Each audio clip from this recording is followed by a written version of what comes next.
You never forget the moment your life shatters. For me, it was 2:47 p.m. on a Tuesday in October.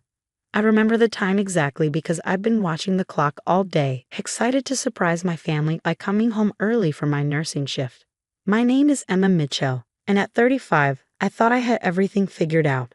A fulfilling career as a pediatric nurse, 2 beautiful children, and what I believed was a solid marriage to James, my college sweetheart. But life has a way of proving you wrong in the most brutal ways possible. Our house was quiet when I walked in, which wasn't unusual for that time of day. The kids would still be at school, and James normally worked late at his law firm. That's why finding his car in the driveway had surprised me. Maybe he'd had the same idea, coming home early to spend time together.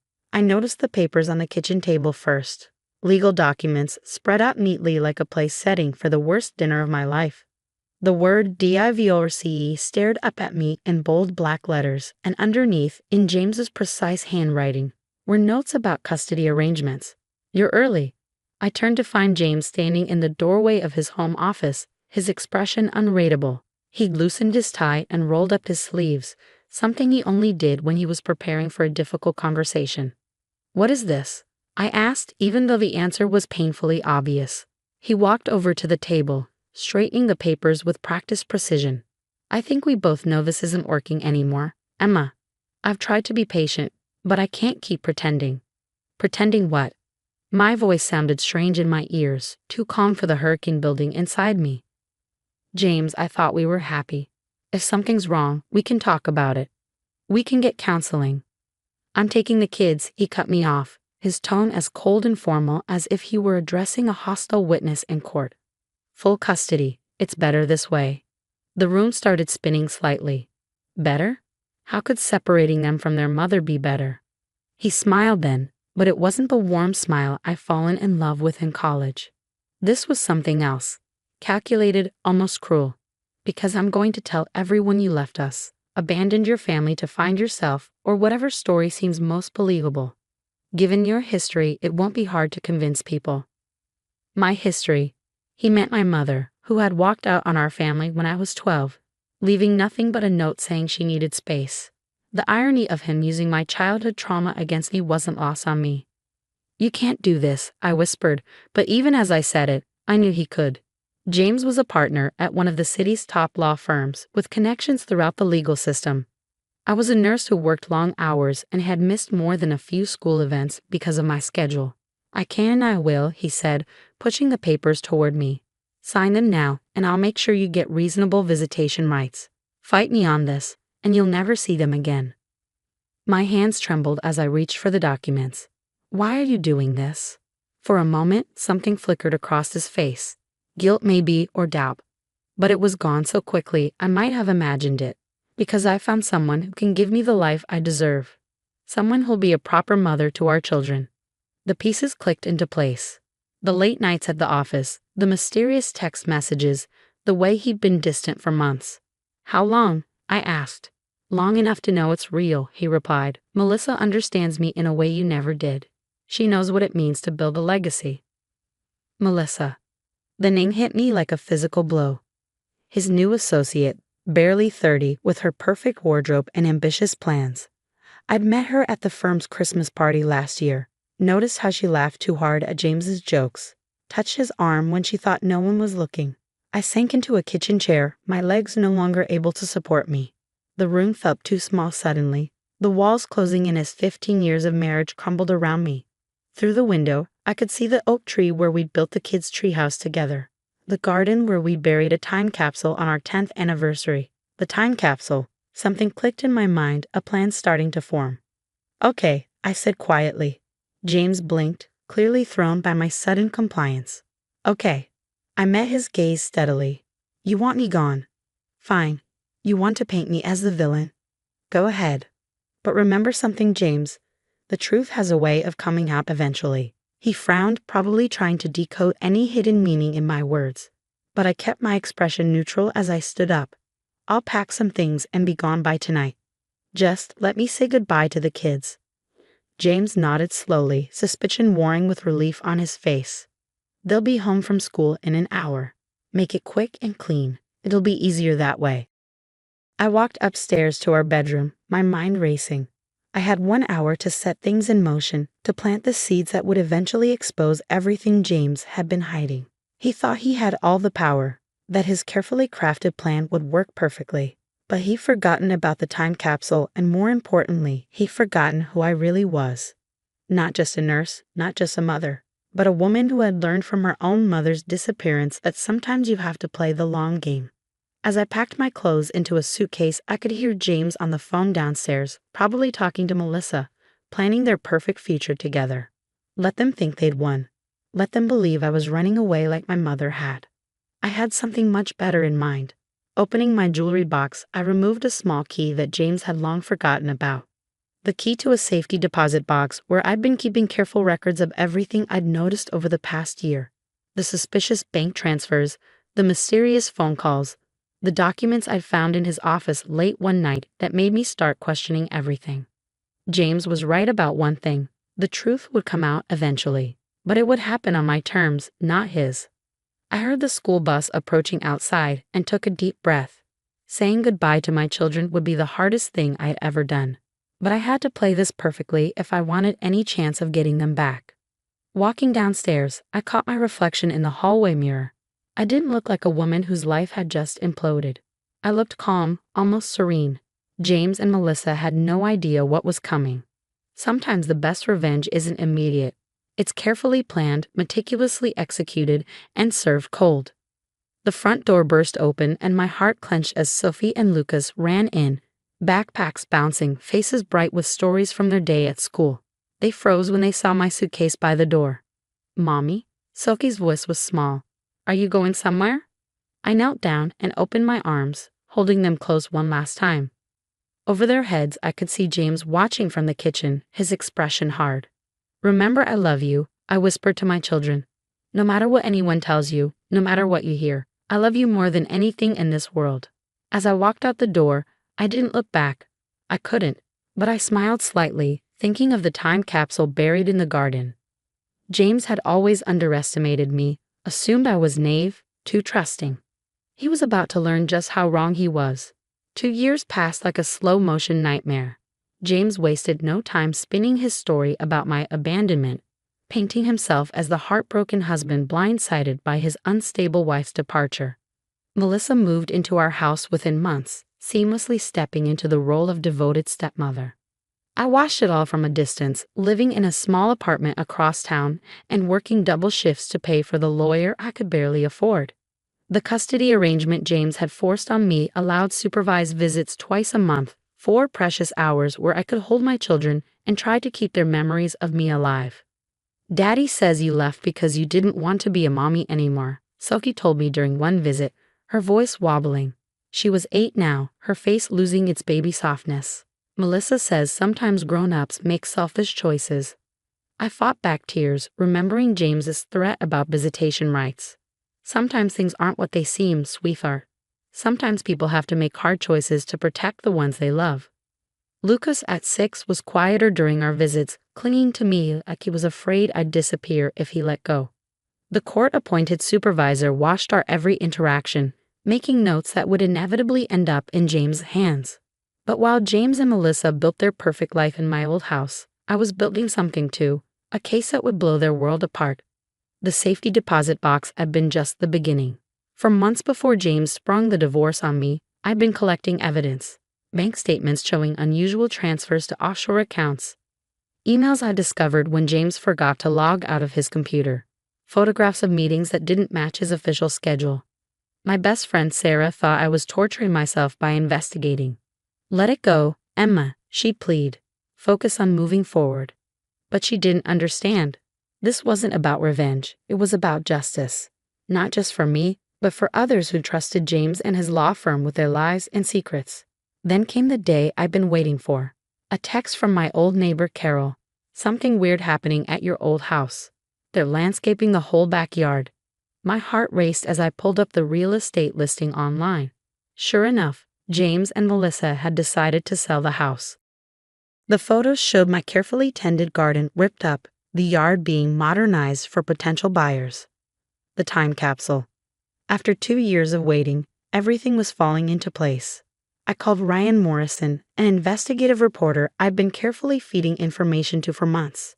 "It's time," I said when he answered. "They're going to find it." Ryan had been skeptical when I first approached him with my suspicions about James's firm, but the evidence I gathered was too compelling to ignore. Wire fraud, evidence tampering, client theft, all buried beneath the respectable veneer of Mitchell and Associates. "Are you sure about this?" Ryan asked. "Once it starts, there's no going back." I thought about my children, about the lies they'd been told. "I'm sure. Everything's in that capsule. Documents, photos, flash drives. Things James never knew I had. Once Melissa finds it." "Why are you so certain she'll be the one to find it?" I smiled grimly. "Because I know Melissa. She's territorial. She'll want to supervise every detail of the landscaping herself. And when she sees that metal box." 2 days later, my phone exploded with notifications. First, a series of increasingly frantic texts from James. "What did you do? How long have you known? Emma, we need to talk now." Then calls from numbers I didn't recognize. Reporters, probably. Ryan's story would be breaking soon. Finally, a call I did recognize. Melissa. I let it ring twice before answering. "Hello, Melissa." Her voice was shaking with rage. "You planned this. All of it. You knew we'd find that box. How does it feel?" I asked quietly. "Finding out the man you thought you knew has been lying to everyone. That the perfect life you stole was built on fraud." "You bitch," she hissed. "Do you have any idea what you've done? The FBI is here, Emma. They're going through everything." I closed my eyes, remembering the day I buried that time capsule. James had been distracted, barely participating in what he dismissed as a sentimental waste of time. He hadn't noticed me slipping in the extra documents, the backup drives, the evidence I'd been collecting since I first suspected something was wrong at his firm. "I did exactly what I needed to do," I replied. "Tell James I'll see him in court. This time, I'll be the one with all the power." I hung up as my phone buzzed with a news alert. The headline made my breath catch. "Pyrominant Elale Farm under federal investigation. Whistleblower evidenci reveals years of FRED." Below was a photo of James being escorted from his office in handcuffs, his perfect facade finally cracking. Sarah called moments later. "My God, Emma. It's all over the news. James, the firm, how long have you known?" "Long enough," I said, watching as more news alerts rolled in. The story was spreading fast, exactly as Ryan had predicted. James's carefully constructed world was crumbling, and with it the lies he told about me. But this wasn't the end. The time capsule was just the beginning. I had more evidence, more secrets to reveal. James thought he'd destroyed me, but he'd only made me stronger. As I watched the chaos unfold on my TV screen, my phone lit up with another call. This time, it was my lawyer. "Emma," she said, her voice urgent. "In light of these developments, we need to file for emergency custody immediately. James is facing federal charges. No judge will let him maintain primary custody under these circumstances." My heart leaped. "How soon?" "We can be in court tomorrow morning. The DA's office is already cooperating. They want to talk to you about everything you uncovered." I sank onto my couch, tears finally spilling down my cheeks. 2 years of watching my children slip away. 2 years of being painted as the villain in James's story. But I'd never stopped fighting, never stopped working toward this moment. "One more thing," my lawyer added. "The FBI wants to meet with you. Apparently, what you found goes way beyond James and his firm. This could be bigger than anyone realized." I thought about the encrypted files I'd discovered, the connections I'd mapped out late at night while my children slept in their beds across town. James had been right about one thing. I'd never understood what it meant to build a legacy, but I understood what it meant to protect one. The courthouse steps were crowded with reporters when I arrived the next morning. News of James' arrest had exploded overnight, and everyone wanted to know more about the whistleblower who brought down one of the city's most prestigious law firms. "Mrs. Mitchell, did you know about the fraud when you left? Was your departure planned? What made you start investigating your husband?" I walked past them without commenting, my heart pounding beneath my carefully chosen blazer. Inside, my lawyer waited with a team from the FBI's white-collar crime division. "Mrs. Mitchell," Special Agent Diana Chen greeted me. We've been going through the evidence you collected. I have to say, I'm impressed. You documented everything meticulously. I had to, I replied. I knew no one would believe me otherwise. We gathered in a conference room, where Agent Chen spread out photographs and documents from the time capsule. Seeing them again made my hands shake slightly, proof of everything I'd discovered during those last months of my marriage. The fraud goes back at least 7 years, she explained, pointing to a complex web of transactions I'd mapped out. James and his partners were stealing from client accounts, manipulating evidence, even blackmailing judges. But what's really interesting is where the money went.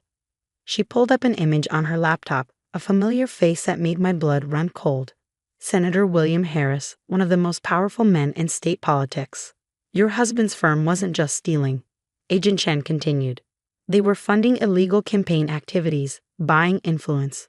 The corruption runs deep. A knock at the door interrupted us. My lawyer entered, her expression triumphant. The emergency custody hearing is starting. And Emma, James' attorney, is here. They want to talk. I followed her to a smaller conference room, where James's new lawyer, not anyone from his firm, which was now under federal investigation, waited with a proposed agreement. My client is willing to admit he lied about Mrs. Mitchell abandoning the family, the lawyer began. He'll agree to joint custody and will make a public statement clearing her name. Not good enough, my lawyer countered. We want full custody, with supervised visitation for Mr. Mitchell, if he's not in federal prison. You don't understand, James's lawyer leaned forward. He's willing to cooperate with the federal investigation. Name names, but he needs to know his children are taken care of. I almost laughed at the irony. Like he took care of them when he lied about their mother, when he let them believe I'd abandoned them? Mrs. Mitchell. No, I cut him off. Tell James I'll see him in court. Let a judge hear everything. How he threatened me, how he used his connections to manipulate the custody arrangement. Let everyone know exactly what kind of man he is. As if on cue, my phone buzzed with a news alert. Melissa had been arrested too, charged with conspiracy and evidence tampering. The perfectly crafted image she tried to create as the devoted stepmother was shattering along with everything else. The custody hearing was brief but intense. James appeared in an orange jumpsuit, his usual confidence replaced by desperate pleading. When the judge announced her decision, full custody to me, with James's visitation rights pending the outcome of his criminal trial, I felt 15 years of tension finally released from my shoulders. Outside the courtroom, Ryan was waiting with more news.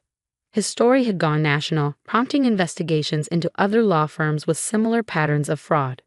The FBI was calling it one of the biggest legal corruption scandals in state history. You did it, he said simply. You brought down the whole house of cards. But I barely heard him. Through the crowd, I spotted Sophie and Lucas with their court-appointed guardian. They ran to me, throwing themselves into my arms with a force that nearly knocked me over. Is it true? Sophie asked, her voice muffled against my shoulder. Are we really coming home? Yes, baby, I whispered, holding them tight. We're going home. Later that evening, as the kids settled into their new rooms in my apartment, Sarah came over with wine and takeout. I still can't believe it, she said, shaking her head. All this time you were playing the long game. Even I thought you'd given up. I smiled, watching Sophie help Lucas arrange his stuffed animals on his new bed. I learned something from my mother's disappearance, I said quietly. Running away never solves anything.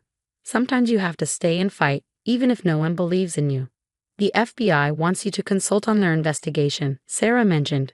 They say your background in organizing medical records helped you spot patterns they might have missed. I nodded. I'd already had several calls from Agent Chen about a potential position with their forensic accounting team. It seemed my attention to detail, the very thing James used to mock, had turned out to be my greatest strength. A week later, we moved into a new house across town. As I watched Sophie and Lucas explore their new rooms, I thought about everything that had led to this moment. The pain, the sacrifice, the lonely nights spent piecing together evidence while my children slept in another woman's care. James had tried to destroy me, thinking I would break like my mother had. Instead, I'd become stronger, smarter, more determined. I turned his own weapons, his love of documentation, his belief in his own superiority, against him. The doorbell rang, and I opened it to find Aunt Carol, my old neighbor, holding a box of cookies. "Welcome home," she said, pulling me into a hug. "I always knew you'd come back. Strong women always do." That night, after the kids were asleep, I sat in my new backyard with a glass of wine. The stars were bright overhead, and for the first time in 2 years, I felt at peace. My phone buzzed. Another news alert. James had taken a plea deal, agreeing to testify against Senator Harris and his former partners. The investigation was expanding, reaching into every corner of the corrupt system he'd been part of. Melissa had turned on him too, trying to save herself by revealing everything she knew. The perfect couple had imploded spectacularly, each blaming the other for their downfall. I closed the news app and opened my camera instead, scrolling through recent photos of Sophie and Lucas. They were smiling again, their eyes bright with hope instead of confusion and hurt. We had a lot of healing to do, a lot of trust to rebuild. But we had time now, time that James's arrogance had finally given back to us. In the end, he'd been right about one thing. The truth always comes out. He just never imagined that I would be the one to reveal it. I stood up, leaving my wine glass on the patio table. Inside, I could hear Sophie having a nightmare, a common occurrence since everything had happened. But this time, instead of crying for Melissa or James, she called out for me. "I'm here, baby," I said, gathering her into my arms. "Mommy's here, and I'm never leaving again." As I held my daughter, I thought about the lessons I wanted my children to learn from all this. Not about revenge or justice, but about resilience, about standing up for what's right, even when the whole world believes you're wrong. James had tried to write my story, the story of a woman who abandoned her family. Instead, I'd written my home. The story of a mother who never stopped fighting for her children, who turned her pain into purpose and her defeat into victory. And that was a legacy worth building.